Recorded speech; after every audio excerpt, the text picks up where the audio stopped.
Hello there and welcome to Black Jackal Gaming. Today we're going to take a look at the June Balance Dataslate and see how it's affected Space Marines. So there's been very few points drops across the board for Space Marines.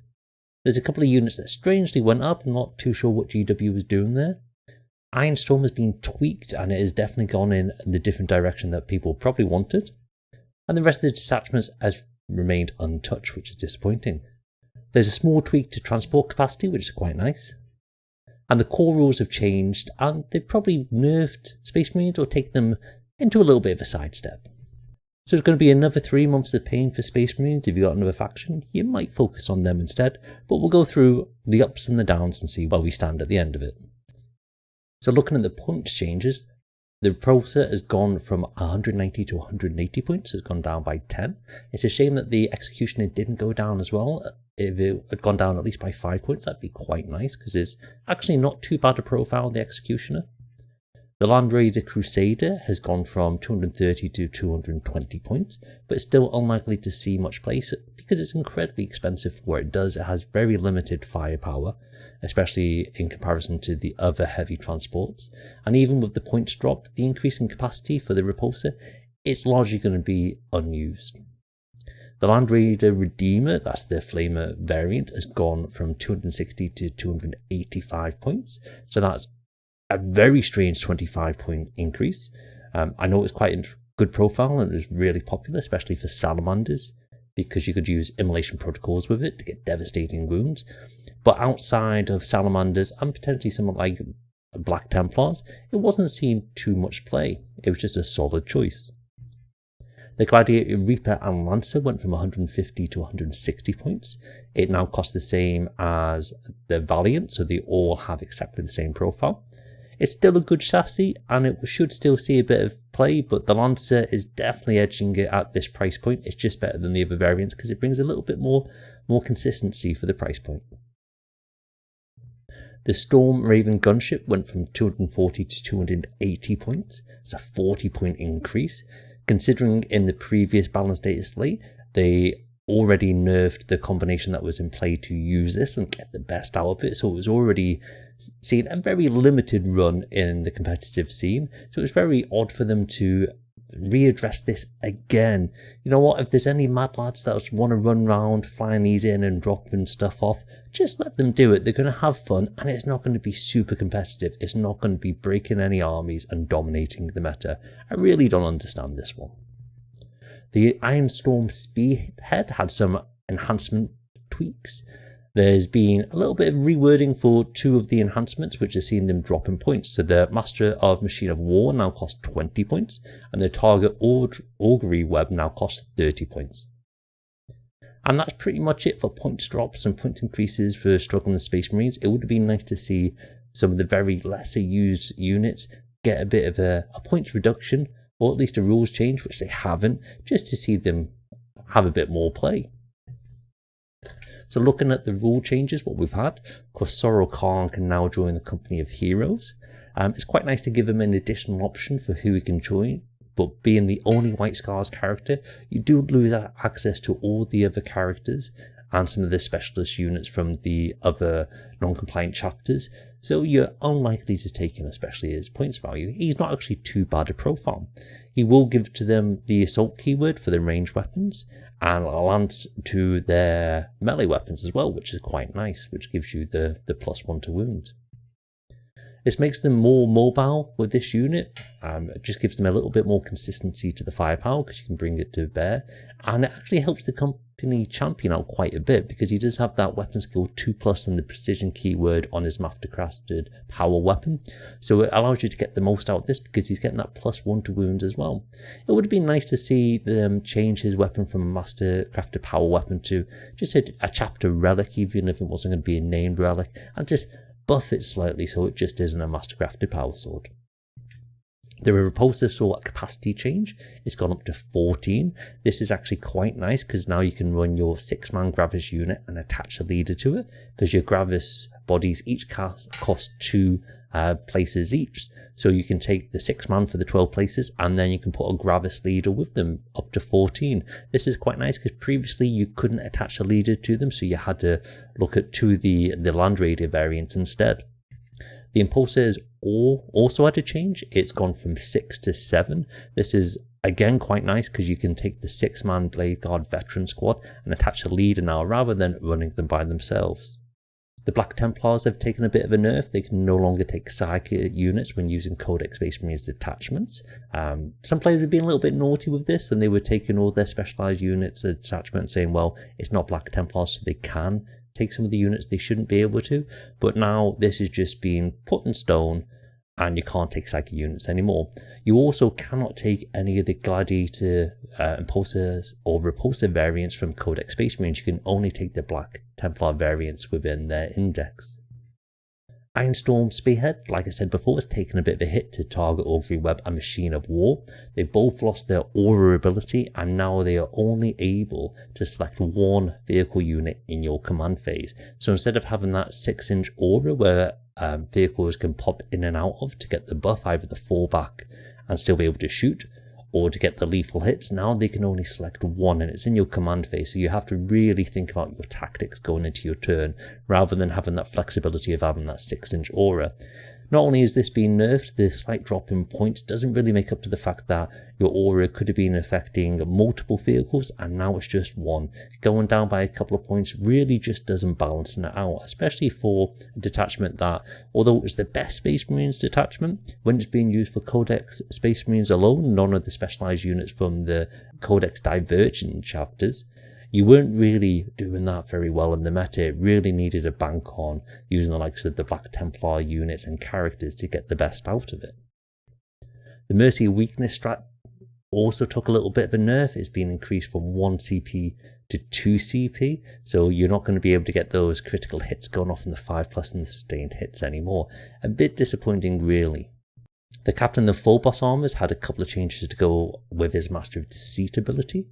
To start with, he's now lost the ability to only target full boss and scout units, and instead of this, he can target any Astartes infantry unit. This is quite nice because it gives you a lot more options to look at for your redeploy, but you have lost the ability to take the Invicta Warsuit. It would have been nice if the Warsuit took a point reduction because of this, because it's probably one of the best combos you can have with it, and without this, you're struggling to see the Invicta see much play. But alas, they decided to leave it as it was and lose an ability for a datasheet that isn't doing all that well. There's been a core rule change as well, where this is actually activated before you select who has the first turn, rather than just before the first battle round starts. So this can't be as reactive as it was previously.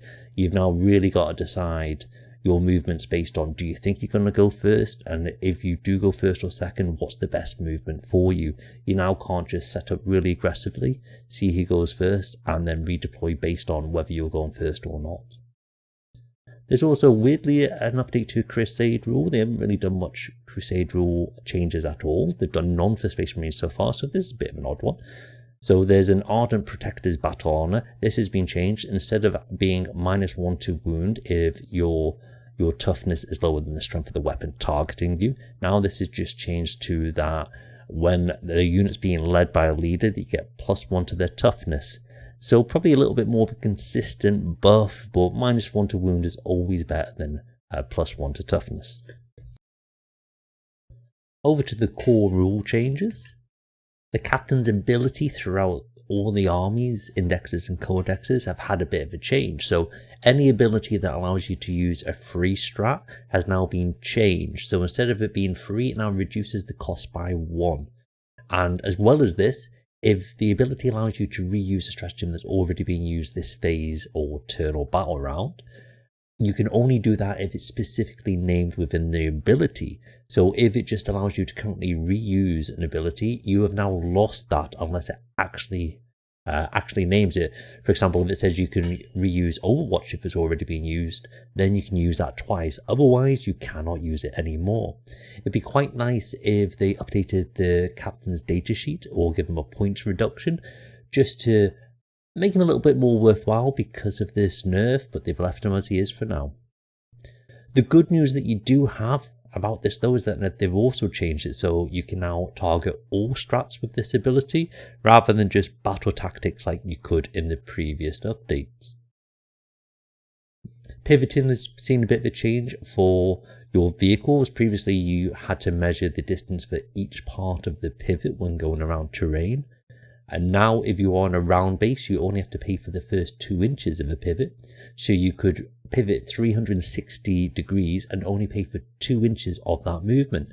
This is going to really help a lot of the primary vehicles, such as the impulsors and the repulsors, because they are on the circular basis, so they will only pay the 2 inches. So you can get a little bit more movement and free ease of moving them around the battlefield, which is quite nice. There's been a bit of change for Pyromarks. They've been specifically listed as well, which is quite nice. They can now move through terrain where the base can fit, regardless of whether they can fit as a model. So we've had it in the past where they could potentially have the base fitting through, but you'll have the odd sword sticking out, or fist, or like the little watch in the dark with his staff, he'll be sticking out, preventing the model from actually moving through the gap. This is now being FAQ to allow them to move through the gap as if they can just move out of the way. It's not like it's a tank with something sticking out where it's an immobile part of the structure that can't move. The lion can move his arm out the way, so his sword can fit. So this makes sense. It's quite nice for them to have the ability to move a little bit more freely because they are on quite large bases. Devastating wounds is now reverted to what it was previously, so it's now considered mortal wounds. It will no longer splash like it did originally when it came out. It still has that nerf in place, but they will now be considered mortal wounds. So anything with a feel no pain ability will affect devastating wounds like they did for mortal wounds. So a lot of time you feel no pain, it will specifically list where it was, and a lot of the time it would list just mortal wounds rather than all wounds. And this really was hampered by devastating wounds not counting as mortal wounds. So now you're going to have a little bit of an issue with your combi weapons, which aren't the best at the moment, and your onslaught Gatling cannons, because when devastating wounds go off, some units are now going to be able to use their feel no pain against this. Indirect fire took another nerf. They seem to be nerfing this constantly. Maybe if they just give this a little bit more consideration at the start of the edition, especially with the issues that it had in 8th, we wouldn't be in this situation where there's been multiple nerfs to it now, especially with dramatic increases to the point of some of the models. So unmodified hit rolls now will always fail on a 1 to 3 regardless. This as well as it being a -1 to the hit roll. So you're going to be in a little bit of trouble with a lot of your shooting, because at the moment you're going to be hitting on these 3s with your Desolation Marines, for example, and your Whirlwinds. But with that -1 to hit, you're going to be hitting on 4s. Even if you do manage to give them the buffs to get them back onto the 3s, it will fail anyway because they always fail on a 1 to 3. They just can't catch a break at the moment, these two units. They've eaten multiple nerfs and multiple point increases, which isn't great. I think the Whirlwind alone in the last Balance Dataslate went up by 35 points, which is a massive amount. They're basically moving them into a position of being unfieldable in the game. A couple of extra bits to go through and thoughts and feelings. I thought there's been a lot of negativity for Space Marines around the Balance Dataslates. Some factions, such as the AdMech, got some substantial buffs to them, and they're going to be really exciting to play now. Space Marines, even though it wasn't in the Goldilocks zone, it was hovering around, the 37 to 43 to 44%, so outside of that 45% as a low-tier faction. They didn't address them again. Disappointing that they didn't look at some of the detachments, such as the First Company, which has never operated in any manner since the Codex was released, and we're on a year now of that detachment just being quite frankly terrible. So we're just going to take a look at the good bits so we can just get a good feel for the army and just have a little bit of positivity to think how we can play for the next 3 months. So the extra capacity to the impulsor and repulsors can be really nice. Taking those maximum aggressor squads or blade card veterans is a really nice buff to have. You've also got the opportunity now to take your 5-man heavy intercessors potentially and put 2 leaders with them to get a little bit of more utility out of them. Iron Storm, if we're going to look at it in this manner, is now not a million miles ahead of a lot of the other detachments. It's much closer to the likes of the Gladius and Firestorm Assault Force. So it's not really going to be that auto take like it was previously, which is quite nice to at least move it into the realms of there's other options to have around it. Primaris vehicles and Primarchs are now going to be able to move around the battlefield a bit easier. They're not going to pay, the vehicles aren't going to pay as many inches for pivoting around terrain. Primarchs are going to be able to move more freely through terrain as well. So you're going to be able to field your Lion and your Gilliman a lot more easily on the tabletop, although they are probably pointed slightly too expensive. Captains now get access to all strats to reduce to the CP. That's really nice, so you can target anything that isn't a battle tactic.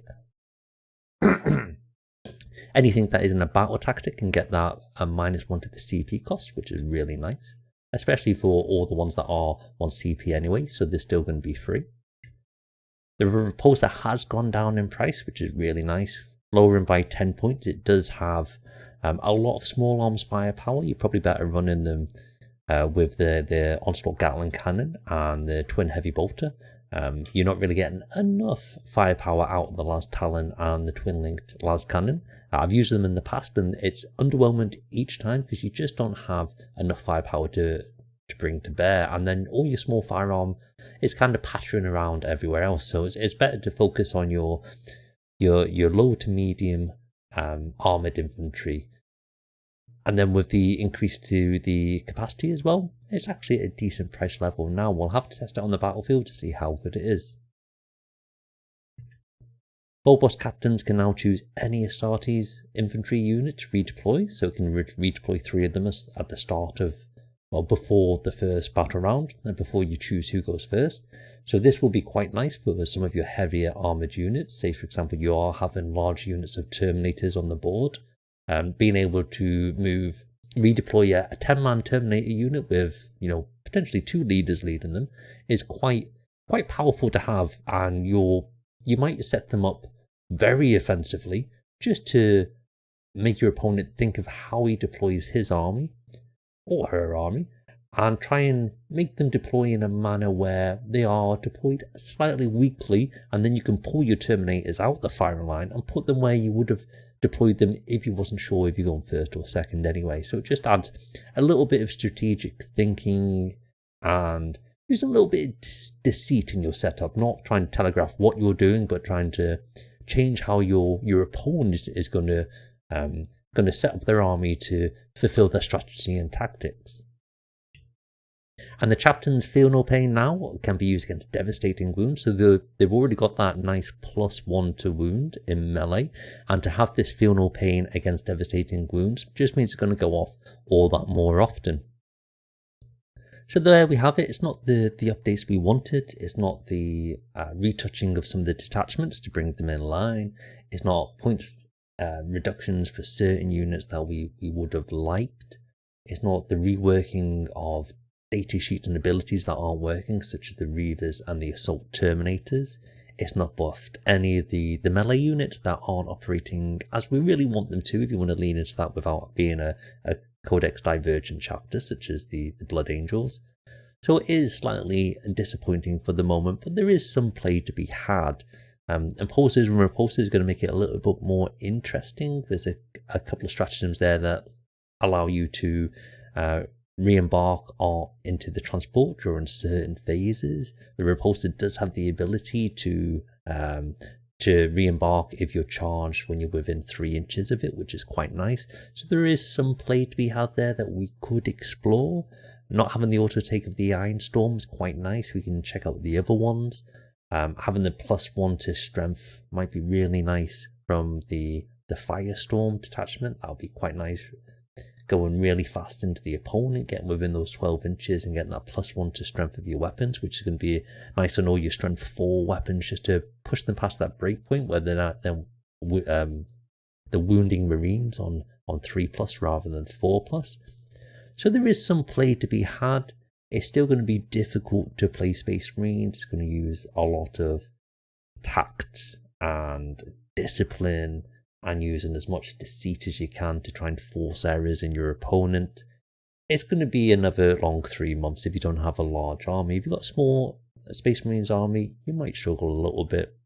But it gives you all the more reason to buy more models, paint more models, build more armies, and just go and have some fun. If you like the video, hit the like button, subscribe to the channel to see all future content. If you want to support the channel, maybe consider getting a membership on YouTube or popping across to Patreon where I do some blogging. There's free membership where you have access to the majority of the things that I put on there. There's a couple of STL files for light terrain and objective markers there as well. Take it easy, I'll see you next time.